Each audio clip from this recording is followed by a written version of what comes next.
एकदा एक महात्मा रस्त्याने जात होते. बाजूने एक नदी वाहत होती. त्यांच्या कानावर धप्पा असा आवाज आला. त्यांनी वळून पाहिलं तर एक माणूस नदीत उडी घेत होता. त्यांना हे समजलं आणि तात्काळ ते त्यांच्या मागे उडी मारली. खूप प्रयत्नाने त्यांनी त्या माणसाला नदीच्या किनारी आणलं, त्याला वाचवलं. मग महात्माने माणसाला विचारलं, काय करतोस? नदीच्या वेगवान पुरात तू मरून जाशील. माणूस म्हणाला, नाही बाबा, मला मरून जाऊ द्या.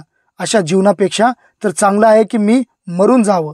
महात्माने विचारलं, काय झालंय की तू मरायला तयार झाला आहेस?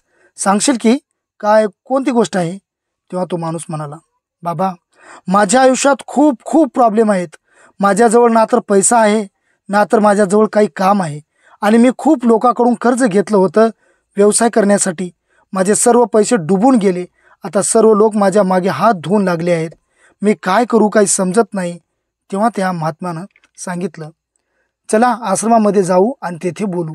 महात्माने त्या माणसास आश्रमात आणले आणि त्याला समजावून सांगितले, माझ्याजवळ प्रत्येक समस्येचे निराकरण आहे, पण त्याची एक शर्त आहे. त्या माणसानं म्हटलं, बाबा, मला तुमची प्रत्येक शर्त मंजूर आहे.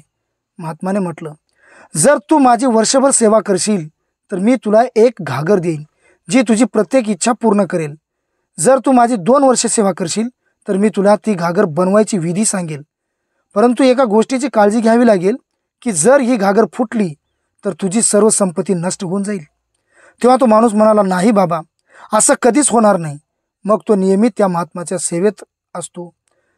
1 वर्ष केव्हा संपलं हे त्याला कळतही नाही. जसाही वर्ष संपतो तो माणूस त्या महात्मापुढे हात जोडून उभा राहतो, म्हणतो, बाबा, 1 वर्ष संपून गेले, आता मला ती घागर द्या. महात्माने विचारलं, थांबण्याचा विचार नाही का? तो म्हणाला, नाही बाबा, मी माझ्या जीवनात खूप संकट समस्या पाहिल्यात. आणखी त्रास आणि परेशानी मी झेलू नाही शकत.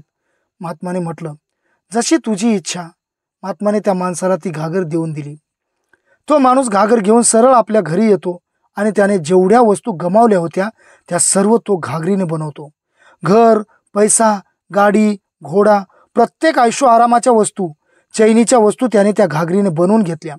आता त्याच्या जीवनात काहीच कमी नव्हते. कोणती परेशानी, चिंता काहीच नव्हते. हळूहळू दिवस सरत गेले. तो माणूस आयुष्य आरामात नशेची सवय करून घेतो. एकदा तो माणूस घागरीला उचलून एका ठिकाणाहून दुसऱ्या ठिकाणी ठेवत असताना अचानक त्याच्या हातून ती घागर निसटून फुटते.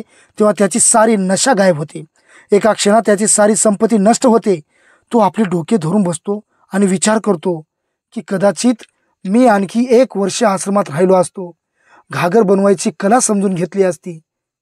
या गोष्टीतून आपल्याला ही शिकवण मिळते की जीवनात आपल्याकडे एक पॅशन्स म्हणजे धैर्य असायला हवे. जर आपल्याकडे धैर्य नसेल तर आपण जीवनात काही अचीव करू शकत नाही. जसे या गोष्टीत त्या माणसासोबत झालं तसं आपल्यासोबत होता कामा नये. म्हणून धैर्य आपल्याला स्वीकारलं पाहिजे आणि धैर्याने आपल्याला कोणतंही कार्य करता आलं पाहिजे.